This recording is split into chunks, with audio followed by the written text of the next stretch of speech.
They left me in Sequoia Woods on a Tuesday. My son Jason drove. His wife Brittany sat beside him in the passenger seat, her phone glowing in her lap the entire 3-hour drive from Sacramento. I sat in the back with the picnic basket I'd packed that morning, roast chicken, potato salad, the lemon bars Jason used to ask for when he was 12. The basket sat on my knees because the back seat was filled with Brittany's shopping bags from the outlet mall. "This'll be good for you, Mom," Jason had said that morning when he showed up unannounced. "Fresh air. You've been cooped up in that house too long." I'd wanted to say that I liked my house, that I'd lived there for 47 years and it wasn't a cage. But I'd learnt not to say such things, learnt that my preferences were inconveniences, my routines old-fashioned, my desires minor obstacles in other people's plans. So I'd nodded, packed the basket, put on my hiking boots, the ones Robert had bought me the year before he died, still stiff because I'd never had occasion to break them in. The forest was beautiful in that way that makes you understand why people write poems. Afternoon sunlight slanted through the redwoods in golden columns. The air smelled of pine needles and earth, and something ancient I couldn't name. We walked on a marked trail, Brittany complaining about her shoes, Jason checking his phone every few minutes. "There's a clearing up ahead," he said. "We'll have lunch there." The clearing was lovely. A fallen log made a natural bench. I spread out the blanket I'd brought, unpacked the food with hands that had done this same task at 100 family picnics, set out plates, poured lemonade into the thermos cups. "I need to use the bathroom," Brittany announced, though there were no facilities anywhere nearby. "There's a ranger station back at the trailhead," I said. We passed it. "I'll just go behind those trees." She walked off without waiting for a response. Jason stood. "I should go with her, make sure she's okay." "Of course." I sat on the blanket, waited. The lemonade grew warm in the sun. A jay landed nearby, cocked its head at me, flew away when I didn't offer food. 10 minutes passed. Then 20. I called out, "Jason?" Only the wind in the trees. I stood, my knees protesting the movement, walked to where they'd disappeared into the woods. Called again. Nothing. The trail stretched empty in both directions. I walked back to the clearing. The car keys weren't on the blanket. I checked my purse. My phone was there, but when I tried to turn it on, the screen stayed black, dead battery. I'd forgotten to charge it last night because I'd been up late making the lemon bars. That's when I saw it. The picnic basket was gone. Not just moved, gone. The blanket still spread on the ground, the plates and cups I'd set out, but the basket with all the food had vanished. So had my purse, though I hadn't noticed them take it. I stood there for a long moment, potato salad drying on a paper plate, understanding washing over me in cold waves. The conversation I'd overheard 3 weeks ago. Jason on the phone in my kitchen, thinking I was in the garden. "The policy pays out double for accidental death," he'd said. And she's 74. It's not like anyone would question it. I'd convinced myself I'd misheard, misunderstood. I hadn't. They'd left me here to die, left me deep enough in the wilderness that when, if I was found, it would look like exactly what it was supposed to look like. An elderly woman who'd wandered off a trail and gotten lost. Tragic. Accidental. Worth $500,000. I sat back down on the blanket. Not because I was tired, though I was, because my legs wouldn't hold me. The plates I'd set out looked obscene in their cheerfulness. Yellow plastic, bought decades ago for birthday parties and summer barbecues. I'd washed them hundreds of times, dried them, stacked them in the cabinet in my kitchen. My kitchen. The kitchen in the house that was supposed to be mine until I died. Except they didn't want to wait that long. I thought about the power of attorney I'd signed 6 months ago. Jason had brought the papers to me on a Sunday afternoon, set them on my kitchen table next to a vase of daisies. Just a formality, Mom, in case something happens, so I can help with your finances, make medical decisions if you can't. I'd signed because that's what good mothers do. Trust their sons. Make things easier for everyone.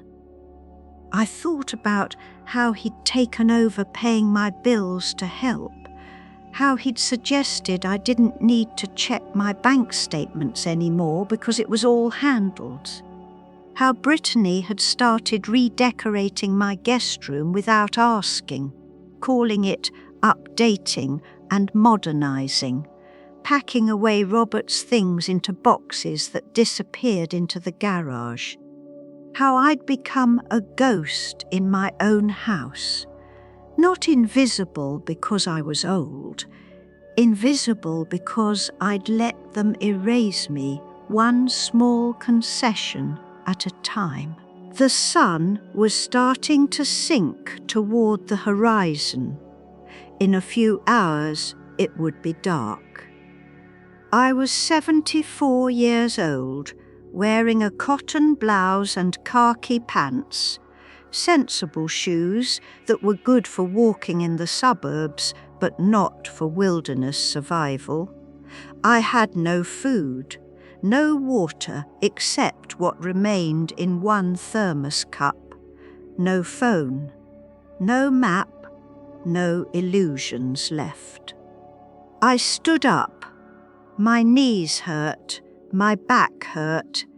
Everything hurt in that low-grade way that had become background noise over the past decade.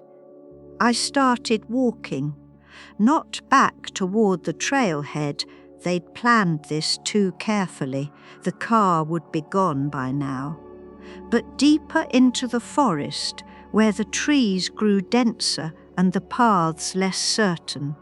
Because if I was going to die out here, it wouldn't be sitting on that cheerful yellow picnic blanket waiting for darkness like some passive participant in my own murder. If I was going to die, it would be on my feet, moving forward. I survived the first night by not sleeping.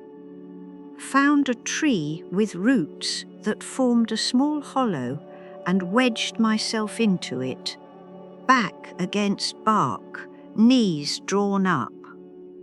Every sound was a threat, branches breaking, leaves rustling. Something large moving through the underbrush that I convinced myself was a deer and not a bear. The temperature dropped.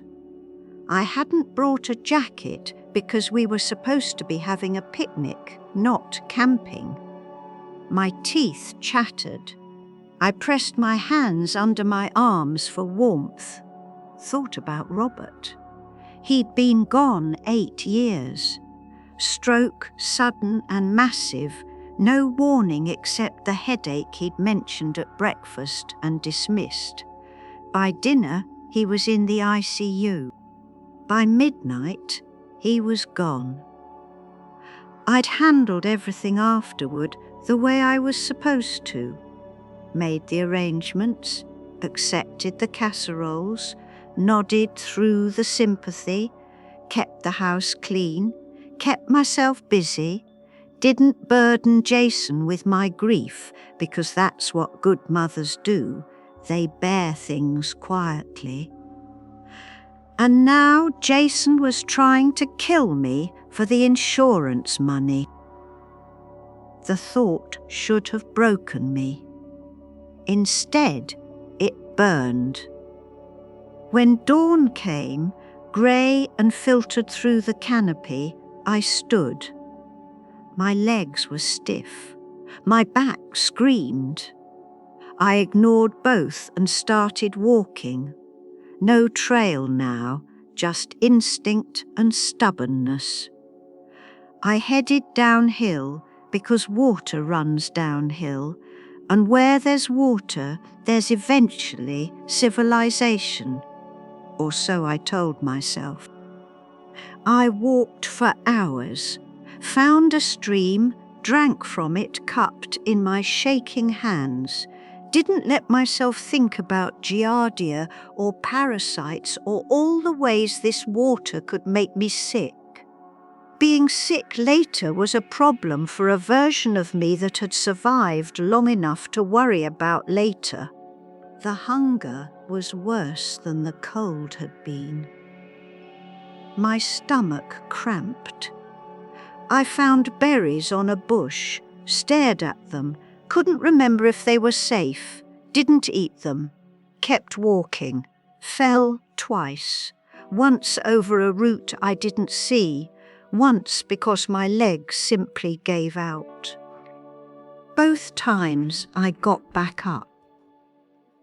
Both times I thought about Jason driving home, Brittany beside him, maybe stopping for dinner on the way, ordering steaks, making conversation about what movie to watch when they got home to my house, to the house that was mine. I thought about the life insurance policy, $500,000, double for accidental death. I thought about how long they'd been planning this. Weeks? Months? Had it started when Robert died and Jason realized I was alone? Or later, when the housing market went up and the value of my property became more real to him than I was? On the second day, I found the road.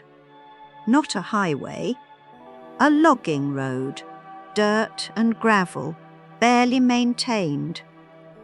But it was a road, human, maintained, leading somewhere. I followed it, walked until my vision blurred and my feet moved on automatic, walked until I heard the sound of an engine. The truck was old, rusted at the edges, hauling timber. It slowed when the driver saw me. "Jesus Christ," he said, leaning out the window.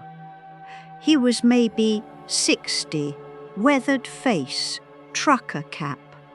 "You okay, Mom?" "You look I need a ride," I said. My voice sounded strange, hoarse from disuse and dehydration. "Where's your car? You lost? I need a ride to Sacramento." I climbed into the passenger seat before he could argue. "Please."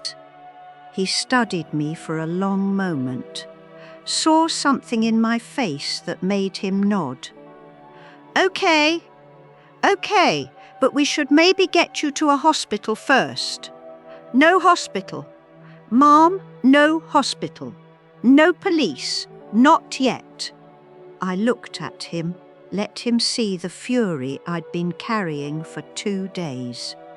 Please, just Sacramento. He drove. We didn't talk much. He offered me water from a bottle in his console. I drank it all. He offered me half a sandwich from his lunch. I ate it and didn't taste it. We drove through the mountains, down into the valley, into the sprawl of suburbs and strip malls, and eventually the city. Where to? He asked when we hit downtown. I gave him the address of a motel I remembered near the courthouse. Cheap, anonymous, the kind of place where no one asks questions. He pulled up outside, studied me again. You sure you're okay? You need me to call someone. I'm fine, I said. Thank you. I wasn't fine, but I was alive, and that was enough. I checked in with the credit card I kept in my pocket, the one Jason didn't know about because I'd opened it 2 years ago when I'd started to notice how much control he was taking. Call it intuition. Call it a mother's instinct that something wasn't right. Call it the last piece of myself I'd kept hidden. The room was exactly what I'd expected. Thin carpet, bed with a floral bedspread that had seen better decades, television bolted to the wall. But it had a lock on the door that I controlled. It had a bathroom with a shower. It had a phone. I showered first, watched 2 days of forest wash down the drain in brown water. Found bruises on my legs I didn't remember getting, scratches on my arms from branches. My reflection in the mirror looked like a stranger, gaunt, hollow-eyed, something feral in the expression. I looked dangerous. Good. I wrapped myself in the thin motel towel and sat on the bed. Picked up the phone, dialed my bank's customer service number from memory. I need to check my account balance, I told the woman who answered. Account number. I recited it. There was typing. Then silence. Then her voice, careful and professional. I'm showing a balance of $1,542.18. I'd had $73,000 in that account 3 months ago. Thank you, I said. Hung up. Called my investment account. My retirement savings. I'm showing that account was closed last month, the representative told me. The funds were transferred to a joint account per the power of attorney authorization. I thanked him, hung up, sat on the edge of the bed in a cheap motel room wearing nothing but a towel, staring at the water-stained ceiling. They hadn't just tried to kill me, they'd been robbing me for months, taking everything while I made them roast chicken and lemon bars and pretended not to notice that I was disappearing. I thought about calling the police. Imagined trying to explain. Imagined Jason's voice, reasonable and concerned. Mum's been confused lately. Forgetful. The doctor said it might be early dementia. That's why we got the power of attorney to help her. Imagined them nodding. Sympathetic. An elderly woman, alone, obviously confused, making wild accusations against her devoted son. No, not the police. Not yet. I got dressed in the same clothes I'd been wearing for 2 days, left the motel, found a drugstore 2 blocks away, bought a cheap phone with cash, bought a notebook, a pen, aspirin for the headache that had been building since I'd started making the calls, went back to the room, started writing down everything I could remember about my accounts, about the power of attorney, about dates and amounts and every conversation I'd had with Jason about my finances. Built a case, not for sympathy, for justice. On the 3rd day, I went home. Not inside. I wasn't ready for that, but I needed to see. I took a bus to my neighbourhood, got off 3 blocks away and walked the rest. My legs still ached from the forest.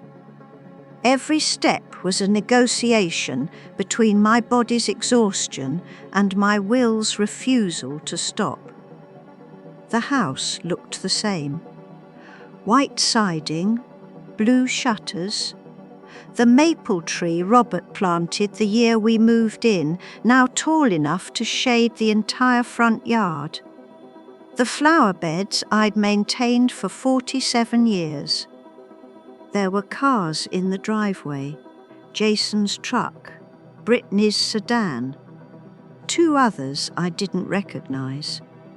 I stood across the street, partially hidden by a neighbour's hedge, watched.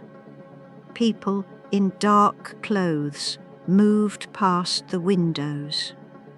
Through the front door, I could see into my living room, the one I decorated over decades, piece by piece, each item chosen with care. My furniture was still there, but there were people everywhere, sitting on my couch, standing in groups with drinks in their hands. My memorial service. I'd been gone 3 days. They hadn't even waited a week. I watched my son stand near the fireplace, accepting condolences. He'd aged well, still had his father's jawline, his build. He wore a dark suit I'd never seen before. Brittany stood beside him in black, her hand on his arm, playing the grieving daughter-in-law with convincing sorrow. A woman I recognised as my neighbour Eleanor hugged Jason. I saw her mouth move. "So sorry for your loss." Jason nodded, said something back, looked bereaved. He was good at it. I'd raised him to be good at everything he tried. I stood there for 20 minutes, watched people eat food I hadn't prepared, drink wine I hadn't poured, celebrate my death in my own home while I stood outside like a ghost. The rage that had sustained me through the forest came back, hotter and more focused. They'd taken my money, my home, my name. Decided I was more valuable dead than alive, and acted on that decision with the same casual efficiency people use when deciding to trade in an old car. And I'd let them. Not the murder attempt, I couldn't have predicted that. But everything before, every boundary crossed, every decision made without consulting me, every time they'd treated my house like theirs, my money like theirs, my life like an inconvenience in their plans. I'd let them because I didn't want to be difficult, because I wanted to be a good mother, because somewhere along the way I'd learned that my comfort mattered less than everyone else's convenience. I turned away from the house, walked back to the bus stop, went back to the motel.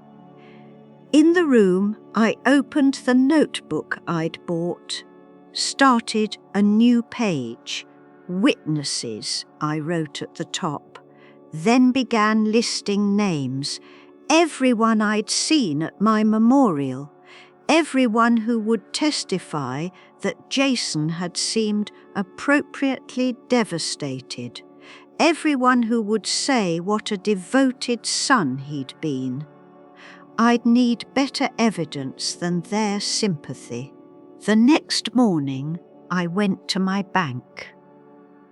The branch manager was a woman named Patricia whom I'd known for 12 years. She looked up when I walked in, and her face went through a rapid sequence of expressions: confusion, recognition. "Mrs. Morrison," she said, standing. We thought I know what you thought." I sat down in the chair across from her desk without waiting to be invited. "I need to see all transactions on my accounts for the past 6 months. Mrs. Morrison, I'm not sure I can." "There's the power of attorney that your son—" "I'm revoking it." I met her eyes, kept my voice level. "Right now, today, I want my accounts frozen immediately." She hesitated. I watched her process this, watched her look at me and see not the confused elderly woman Jason had probably described, but someone who had survived 3 days in the wilderness on determination alone. "Let me get the forms," she said. It took 2 hours, forms to revoke the power of attorney, forms to freeze the accounts, forms to request full documentation of every transaction made under Jason's authority. Patricia printed everything. The stack of papers was thick enough to hurt. "Mrs. Morrison," she said quietly when we'd finished, "some of these transactions, they're concerning. If you want to file a report, I will." I gathered the papers into a folder she'd given me, but not yet. I had one more stop. My lawyer's office was in a professional building downtown. Thomas Wright had handled Robert's estate, our wills, every legal document we'd needed for the past 20 years. He was semi-retired now, only taking a few clients, but he'd known Robert, respected him. He'd respect me too, whether he realized it yet or not. His receptionist tried to tell me he didn't have any openings that day. I sat down in the waiting room and said I'd wait. Didn't leave, didn't argue, just waited with the folder of bank statements on my lap until she finally went back to his office.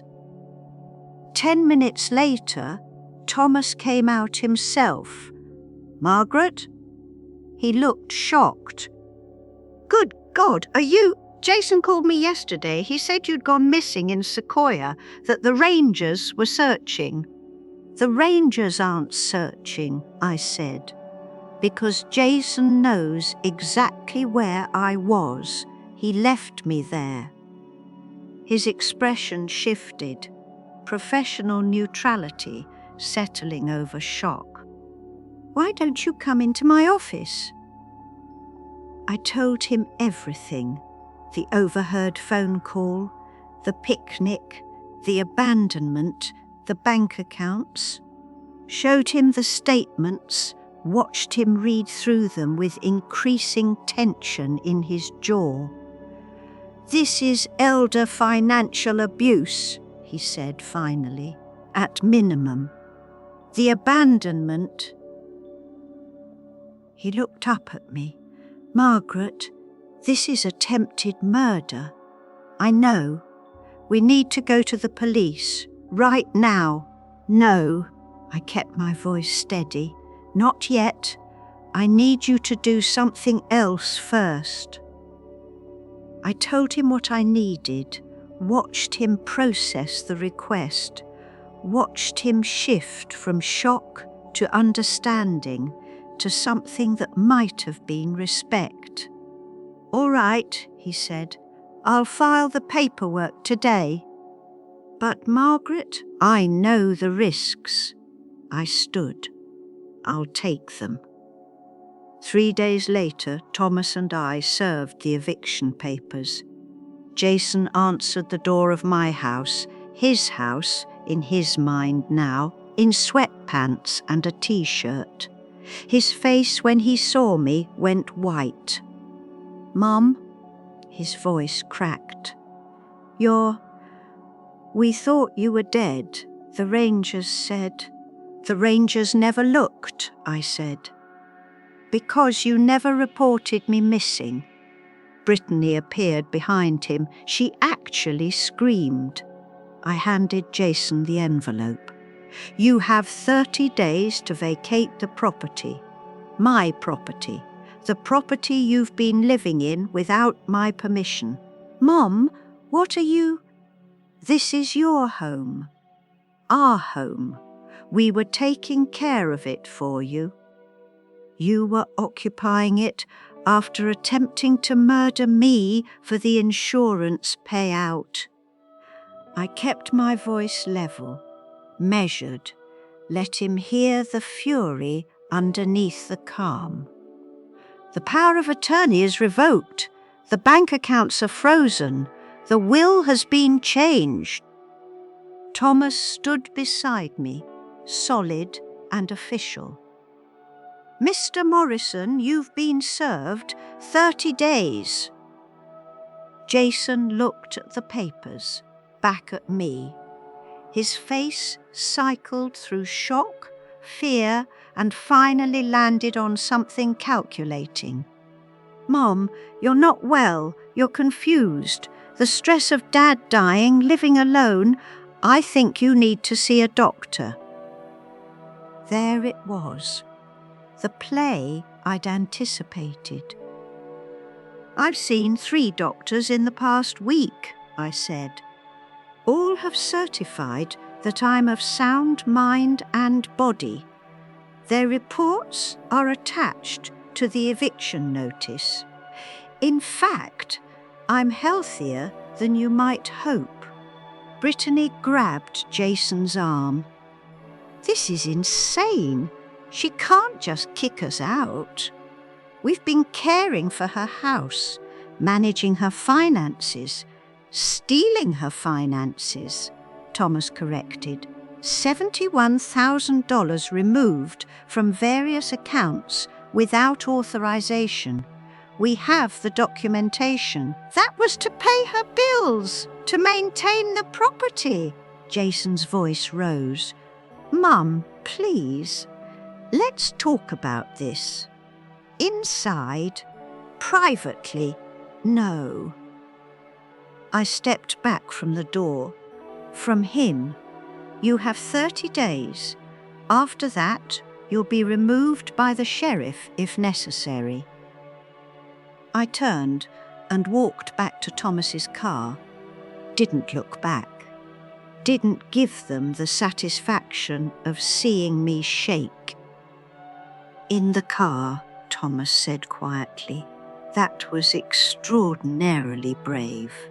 No, I said, it was extraordinarily necessary. My hands were trembling. I pressed them against my thighs until they stopped. I spent the next 2 weeks in that motel room building my case. Thomas had given me copies of everything, every withdrawal, every transfer, every document Jason had signed using the power of attorney.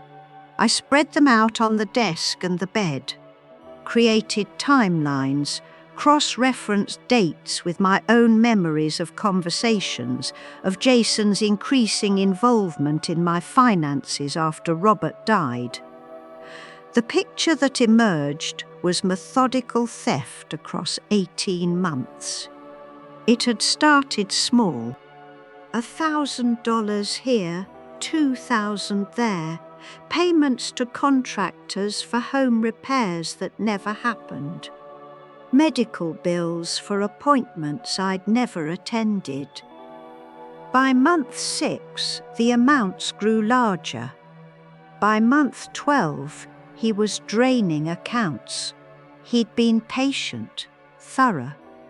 Would have gotten away with it if I'd died on that trail like I was supposed to. The anger was useful. It kept me focused when the loneliness threatened to overwhelm me. Because I was lonely, profoundly, achingly lonely in a way I hadn't been even after Robert died. Then I'd had neighbours bringing casseroles, friends calling to check on me, Jason visiting every week, Brittany occasionally joining him, their presence filling the silence even if the conversations were shallow. Now I had a motel room, a lawyer who billed by the hour, and the cold, clean truth that my son had tried to kill me. On day 16, Maggie called, my granddaughter, Jason's daughter from his first marriage.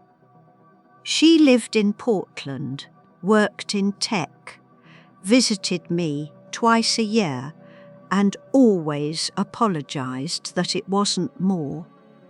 I'd given her the burner phone number a week earlier in a brief, awkward call where I'd asked her not to tell her father I'd contacted her, Grandma. Her voice was tight. I'm at the airport. I'm coming to Sacramento. Maggie, you don't have to. Dad called me yesterday, told me you'd had some kind of breakdown, that you were making crazy accusations, that he was worried about your safety. A pause. But then I called Thomas Wright's office, asked what was really happening. He told me, Grandma, is it true? I closed my eyes. Yes. All of it? Yes. Silence. Then, I'll be there in 3 hours. Where are you? I gave her the motel address, sat on the bed afterward, and let myself cry for the first time since the forest. Not from sadness, from relief, from the overwhelming weight of not being entirely alone. Maggie arrived with a suitcase and fury in her eyes. She was 32, looked like her mother. Dark hair, strong jaw, none of Jason's smooth charm. She hugged me carefully, like I might break. You look terrible, she said. I survived 3 days in the wilderness on spite. I pulled back, managed something like a smile. I'll heal. She sat on the bed, looked at the documents spread everywhere. Her expression darkened with each page she read.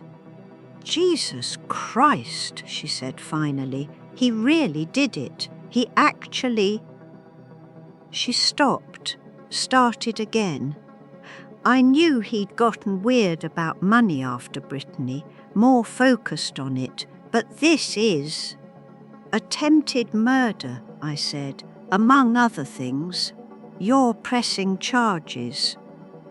It wasn't a question. I nodded anyway. Good.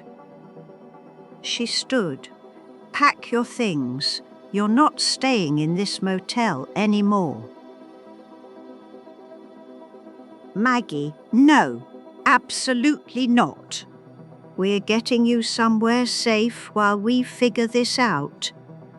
She looked at me with an expression so fierce it reminded me of Robert. You don't have to do this alone. The word alone hit something in my chest. I'd been alone for so long, first in my marriage to Robert when he became consumed with work, then in my widowhood, then in my invisibility as Jason and Brittany took over my life piece by piece. Alone, even when surrounded by people because none of them saw me. But Maggie saw me. We moved to a short-term rental apartment that day, 2 bedrooms, small but clean, in a complex near the American River.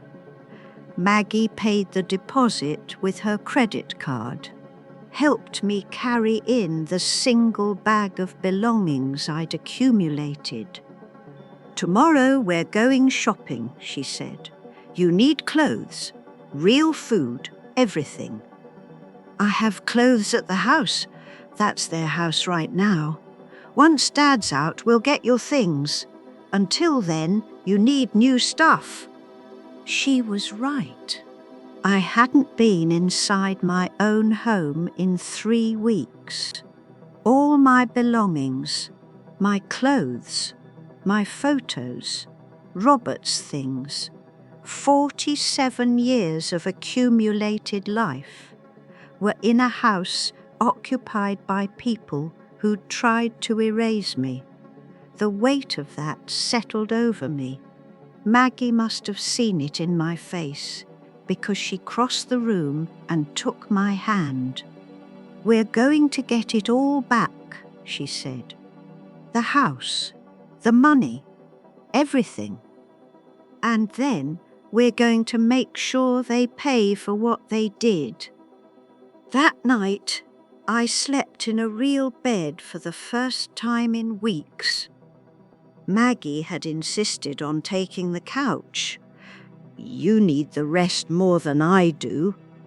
But I could hear her moving around in the living room, talking on the phone in low, angry tones. Talking to her mother, I learned the next morning. Talking to cousins I hadn't heard from in years. Talking to everyone in the family who needed to know what Jason had done. People should know, she said over coffee. He doesn't get to control the narrative. But Jason was trying. My phone, the burner one, rang 3 times a day. Jason's number, Brittany's. Numbers I didn't recognize but suspected were them using friends' phones. I didn't answer. Let each call go to voicemail. Listen to them later with Maggie beside me. Mum, please call me back. I don't understand what's happening. We can fix this. Just call me. Mrs. Morrison, this is Detective Chen with Sacramento PD. Your son filed a missing person report. We'd like to speak with you regarding your welfare. That one made me call Thomas. They're trying to establish that you're incompetent, he said. Building a case that you're confused, possibly suffering from dementia, that you wandered off and are now making false allegations. I have medical evaluations, I know, and we'll use them. But Margaret, we need to go to the police ourselves before they control the story. I'd been avoiding this. The police meant official reports, investigations. Jason arrested, probably. His life ruined, my son. Except he'd stopped being my son somewhere along the way, become someone who saw me as an obstacle, an asset to be liquidated. Okay, I said. Tomorrow, the police station was exactly as soulless as I'd imagined. Fluorescent lights, beige walls. Detective Martinez was younger than I'd expected, maybe 40, with tired eyes and a professional sympathy that felt genuine. She listened to my entire story without interrupting, took notes, asked clarifying questions, looked at the bank statements, the medical evaluations, the documentation Thomas had prepared. "Mrs. Morrison," she said when I'd finished, "what you're describing is attempted murder, elder financial abuse, and fraud. These are serious charges." "I know. We'll need to open a full investigation. That means we'll be interviewing your son, his wife, anyone involved in the financial transactions. It's going to get difficult." "It's already difficult." She nodded, showed me something like respect. "All right, let me get your formal statement." It took 4 hours to give my statement, to walk through every detail of that day in the forest, of coming home to my memorial, of discovering the theft, to answer questions about my relationship with Jason, about my mental capacity, about whether I was sure, absolutely sure, that this wasn't a misunderstanding. I was sure by the time we finished it was dark outside. Maggie was waiting in the lobby, looking worried. "How did it go?" "They're opening an investigation," I said. She hugged me. I let myself lean into her for a moment, let myself feel the exhaustion that had been accumulating for weeks.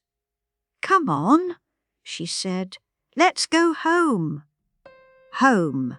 The rental apartment, not my house. But it felt more like home than my house had in years. Because it was mine. Chosen by me. Safe.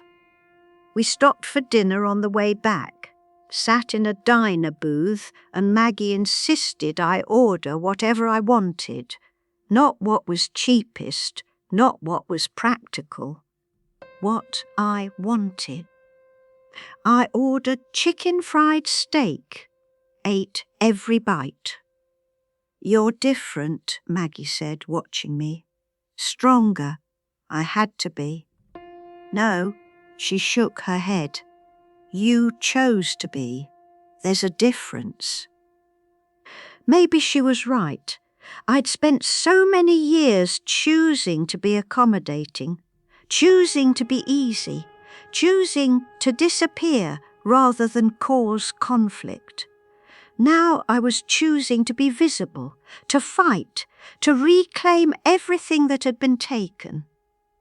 It felt good, terrifying and exhausting and painful, but good. The investigation moved slowly. Weeks became a month. Detective Martinez kept me updated. They'd interviewed Jason, Brittany, the bank employees who'd processed the transactions, subpoenaed phone records, built a case. Meanwhile, the 30 days ran out. On day 31, I met the sheriff's deputy at my house. Jason and Brittany were inside, waiting. They'd known this was coming. Thomas had sent 3 reminder notices, but they hadn't left. Called it standing their ground in an email Jason sent to multiple family members, framing himself as the victim of my irrational vendetta. The deputy knocked. Jason opened the door. "I'm not leaving," he said. "This is elder abuse. My mother isn't competent to make these decisions." The deputy looked tired. He'd seen this playbook before. "Sir, I have a court order for eviction. You need to vacate the premises." "She tried to kill me by putting me in danger in that forest." "That's not what happened. I said from behind the deputy. "You abandoned me there, hoping I'd die so you could collect the life insurance."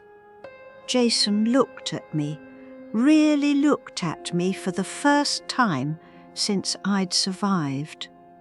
I saw the calculation in his eyes, saw him trying to find the angle, the argument, the manipulation that would work. There wasn't one. "You can leave voluntarily," the deputy said, "or I can arrest you for trespassing. Your choice." They left. Finally. Brittany crying, Jason stone-faced and silent, took bags of clothes, some small items, left behind everything else, left behind my house. I stood in the doorway after they'd gone. The deputy had left, Thomas had left, Maggie was at work. I was alone in the house I'd lived in for 47 years. It looked wrong. They'd changed things, painted the living room a trendy grey that I hated, removed my curtains, replaced my kitchen table with something modern and sterile. Robert's reading chair was gone, sold probably, or thrown away. They'd tried to erase me even from the space I'd created. I walked through every room, catalogued what was missing, what was different, made lists in my mind of what needed to be restored. In my bedroom, where they'd been sleeping in my bed, I found my jewellery box in the back of the closet, opened it. My wedding ring was still there. Robert's watch, the pearl necklace he'd given me on our 20th anniversary. I put on the wedding ring. Hadn't worn it in months because Brittany had made some comment about moving on and I'd taken it off to keep the peace. I was done keeping peace at the expense of myself.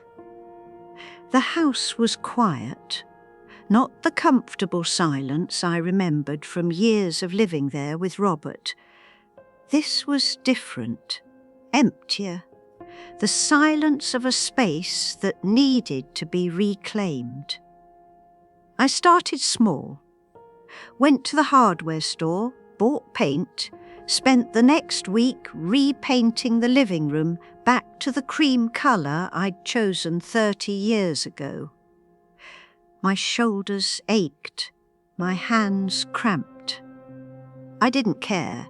Maggie helped on weekends, scrubbed down the kitchen, helped me sort through what Brittany had rearranged, putting things back where they belonged. We found boxes of Robert's things in the garage, his books, his fishing gear, photos from our early years. They packed him away like garbage, Maggie said, furious. We brought it all back inside. I put Robert's favourite photo on the mantel. Him and me at the Grand Canyon, both of us young and sunburned and laughing. I'd forgotten that version of us existed. Slowly, the house became mine again. Not the same. I couldn't get back what they'd sold or destroyed, but mine. I bought a new kitchen table, chose it myself from a furniture store, didn't ask anyone's opinion. Set it in the breakfast nook where Robert and I used to have coffee every morning. Sat at it alone with my coffee and felt something like peace. The investigation concluded 3 months after I'd filed the report. Detective Martinez called me on a Tuesday afternoon. "We're moving forward with charges. Attempted murder, elder financial abuse, fraud. The DA thinks we have a strong case." "When?" "Arraignment is next week. You'll need to testify eventually, probably at the preliminary hearing." I'd known this was coming, had prepared for it, but hearing it made it real. My son would stand trial for trying to kill me. Maggie was there when I got the call. She saw my face afterward. "You okay?" "I don't know." I sat down heavily. "He's still my son." "He stopped being your son when he left you in that forest." Her voice was hard. "You don't owe him your guilt." Maybe she was right, but guilt wasn't rational. It lived in the part of me that remembered a little boy asking for lemon bars, a teenager proud of his first job, a young man standing at his father's funeral looking lost. That person had become someone who'd valued $500,000 more than my life, and I hadn't seen it happening until it was almost too late. "I'm not protecting him," I said. "I'll testify. I'll tell the truth. I stopped, started again. I just wish the truth was different. I know." Maggie sat beside me, but it isn't. The truth was what it was, hard and sharp and unbending. I would have to live with it. The preliminary hearing was set for October. Thomas prepared me, explained what to expect, the questions the defense attorney would ask, the ways they'd try to discredit my testimony. "They'll claim you're confused," he said, "that your memory of events isn't reliable, that you're angry about normal family financial management and misinterpreting it as theft. I have bank statements, I know, and medical evaluations proving you're of sound mind, and testimony from the truck driver who found you. We have a strong case, but they'll still try." I nodded. Understood. The hearing was in a small courtroom, fluorescent lights, wood panelling that had seen better decades. Jason sat at the defense table with his attorney, an expensive suit, slicked back hair, the kind of confidence that comes from defending people who can afford him. Brittany sat in the gallery behind Jason. She'd lost weight, looked older, didn't meet my eyes when I walked in. I took the stand, swore to tell the truth, did exactly that. The prosecutor walked me through it. The picnic, the abandonment, the survival. Coming home to find myself memorialized and robbed. Every detail clear and specific. "And Mrs. Morrison, why do you believe your son intended for you to die in Sequoia Woods?" "Because 3 weeks before the picnic, I overheard him on the phone discussing my life insurance policy. He said it paid double for accidental death. And he said—" I paused, made myself continue. "He said I was 74 and no one would question it." The courtroom was silent. Jason's attorney stood for cross-examination. He smiled at me, sympathetic, like we were on the same side. "Mrs. Morrison, you've been through a terrible ordeal. No one disputes that. But isn't it possible you misheard that phone conversation?" "No." "You were in the garden, you said. He was inside the house." Could you have mistaken what he was saying? I heard every word clearly. And yet you didn't mention this conversation to anyone at the time. Not to your son, not to a friend, not to the police. Why is that? I looked at him, let him see exactly how much I understood his game, because I didn't want to believe my son was planning to kill me. So I convinced myself I'd misunderstood. Mothers do that, make excuses for their children. But now, after this unfortunate incident in the forest, you're certain. I'm certain because he did exactly what I overheard him planning, left me in the wilderness, went home to my house, held my memorial service 3 days later. That's not misunderstanding, that's attempted murder. The attorney shifted tactics. Mrs. Morrison, you've been under significant stress since your husband's death 8 years ago. Living alone, managing a large property. It's understandable that you might have needed help with financial decisions. I didn't need help. I needed not to be robbed. Your son was trying to assist you. My son stole $71,000 from my accounts. That's not assistance, that's theft. He went on for another 20 minutes, tried to paint me as confused, bitter, vindictive. I answered every question with the same calm clarity because I knew something he didn't. I'd survived 3 days in the wilderness on nothing but fury and determination. A lawyer's condescension couldn't touch me. When I stepped down, Thomas gave me the smallest nod, approval. The judge ruled that there was sufficient evidence for the case to proceed to trial. Set a date for January, 3 months. Outside the courthouse, Brittany tried to approach me. Detective Martinez stepped between us. Mrs. Morrison doesn't want to speak with you, she said. Brittany's eyes filled with tears. Please, I just want to apologize, to explain. Explain in court, I said. Walked past her to Thomas's car.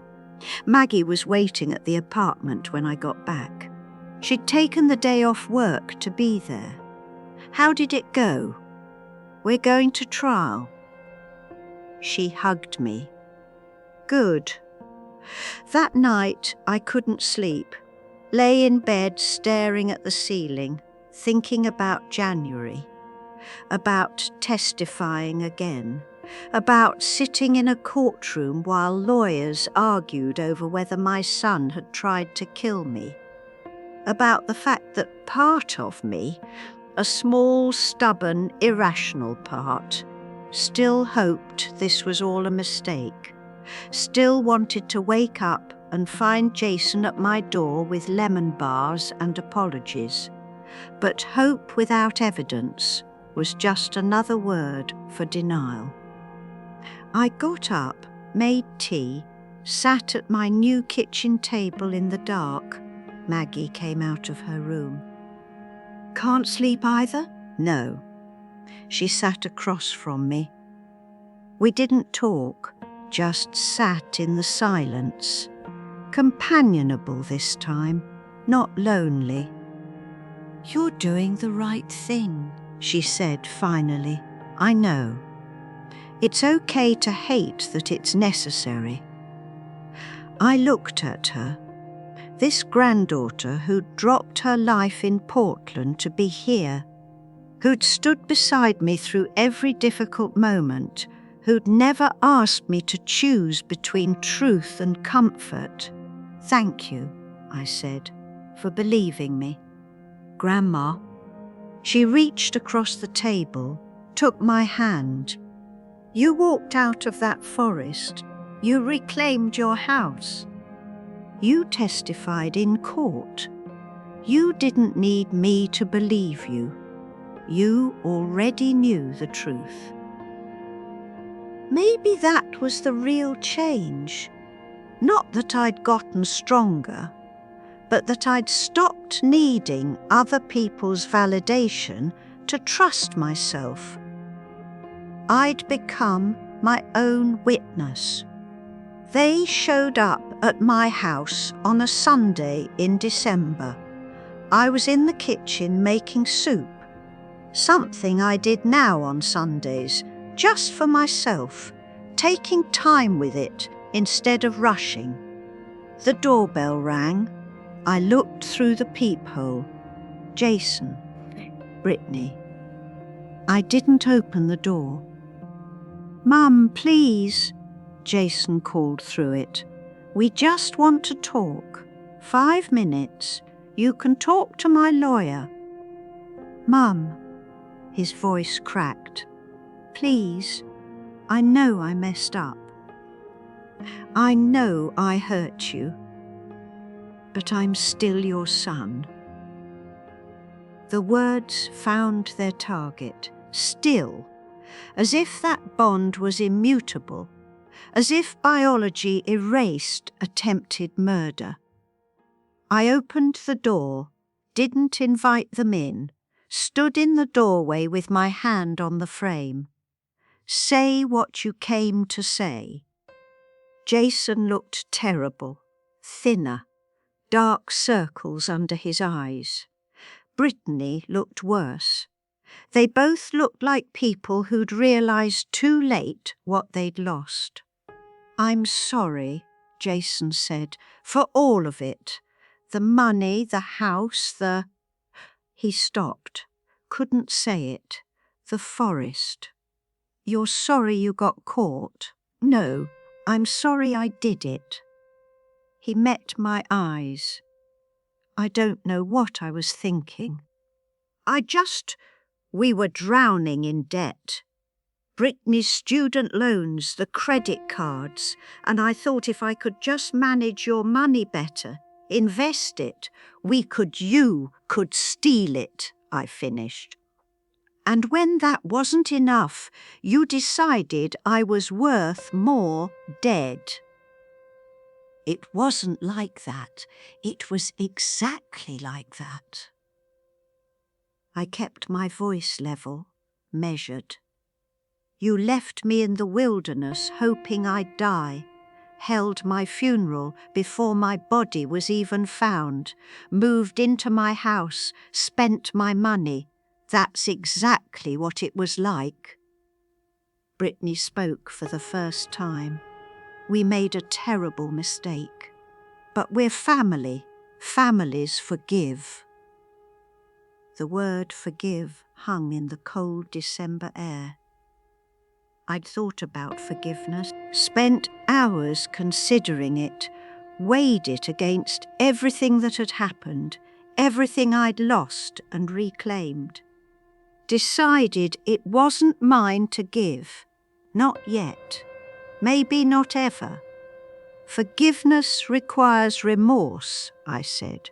Real remorse, not regret that you failed. I am sorry. Jason started. You're sorry you're facing prison. You're sorry you lost access to my money. You're sorry your plan didn't work. I looked at them both, my son, his wife, people I'd welcomed into my home, my life, people who'd erased me without hesitation. But you're not sorry you tried. If I'd died out there like you intended, you'd be spending my insurance money right now. That's not. Get off my porch. Don't come back. If you have something to say, tell it to the court in January. I closed the door, locked it, stood with my back against it, listening to them argue on the other side, listening to them finally give up and leave. My hands were shaking. Not from fear, from the magnitude of what I'd just done. Refused my son, set a boundary, meant it. The soup was still simmering on the stove. I went back to it, stirred, added salt, tasted. It was good. I'd made it exactly how I liked it. Maggie came home an hour later, found me at the kitchen table with a bowl of soup and a glass of wine. "They came by," I said. She tensed. And I told them no. She sat down, studied my face, saw something there that made her smile. "How does it feel?" "Good." I took a sip of wine. Sad, but good. That was the truth of it. Sadness and strength weren't mutually exclusive. I could grieve the loss of the son I'd thought I had while refusing to accept the man he'd actually become. Could mourn the family I'd wanted while protecting myself from the family I had. Could be both heartbroken and unbending. Outside, the winter sun was setting. Inside, my house was warm. My soup was exactly right.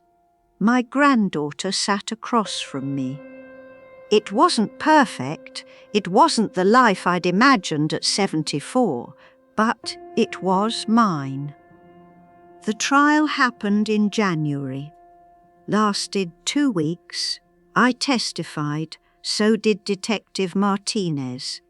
The bank employees, the truck driver who'd found me, Thomas, Maggie. The evidence was overwhelming. Bank statements, medical evaluations, phone record. The memorial service invitation Jason had sent out before I'd even been missing 72 hours. The jury deliberated for 6 hours, guilty on all counts. Jason's sentencing was set for March. I didn't go. Thomas called me with the outcome. 15 years for attempted murder, consecutive sentences for the financial crimes, total of 23 years. My son would be 70 when he was released. I felt nothing when Thomas told me. Not satisfaction, not grief, just a hollow recognition that this was over and I'd survived it. Maggie took me to lunch afterward. We sat in a restaurant with windows overlooking the river, and I ordered exactly what I wanted without checking the price. "What now?" she asked. "I don't know." I looked out at the water. I haven't thought past getting through it. You should think about it. What you want. What makes you happy. I'd been so focused on reclaiming what was taken, my house, my money, my autonomy, that I hadn't considered what came after reclamation. What did I want? I wanted to wake up without fear, to make decisions without second-guessing whether I had the right, to exist in my own space without feeling like I was taking up too much room. I wanted to stop apologizing for being alive. "I think I want to travel," I said. Surprised myself by saying it. Robert and I always talked about it, never did. "I want to see places." "Then do it. Simple as that. No one to ask permission from. No one whose needs superseded mine. Just me and the choices I made. I went to Scotland in April, rented a cottage in the Highlands for 2 weeks, walked on moors, sat by lochs, read books, drank scotch, existed in a space where no one knew my story and I didn't have to explain myself. Came home to my house, my sanctuary, the space I'd reclaimed and made mine again. Maggie was there when I got back. She'd moved in permanently after the trial, said Portland had never really felt like home anyway. We'd settled into a rhythm, separate lives that overlapped in comfortable ways. Dinners together some nights, other nights apart. No expectations, no obligations, just choice. I sit now at my kitchen table on a Sunday morning, June sunlight through the windows, coffee in my favourite mug, the one Brittany had tried to throw away because it was old and I'd rescued from the donation box. The house is quiet, my quiet, the kind I chose rather than the kind that chose me. There's a part of me that's still angry, still furious at the years I spent invisible, at the son I raised who decided I was disposable, at myself for not seeing it sooner. But there's also this. I survived. Not just the forest. Everything after, I reclaimed my name, my home, my right to say no. I learnt that silence isn't always grace. Sometimes it's permission for others to erase you. That boundaries aren't cruel, they're architecture for your own survival. That you can love someone and still refuse to let them destroy you. I'm 75 now. I have my house, my independence, Maggie's companionship, plans for more travel, Iceland next, then New Zealand. I have my life back, different from the one I had, smaller in some ways, but entirely, absolutely mine. If you're reading this and you recognize yourself, the one who always says yes, who makes yourself smaller, who apologizes for existing, who lets others treat your home like theirs, and your money like theirs, and your life like an inconvenience in their plans. Listen. Your silence isn't kindness, it's erasure. Your yes when you mean no isn't generosity, it's self-abandonment. You are not a function, you are a person. You have the right to boundaries, to anger, to reclaiming what's yours. It won't be easy, it will hurt. You'll lose people who only wanted you when you were convenient, but you'll gain yourself. And that, I promise you, is worth everything. The coffee's gone cold. I pour a fresh cup, stand at the window looking at the garden I'm replanting, my choices, my flowers, my vision. Maggie's car pulls into the driveway. She waves, I wave back. The future is uncertain, always has been, but it's mine to shape now, and I'm not afraid anymore.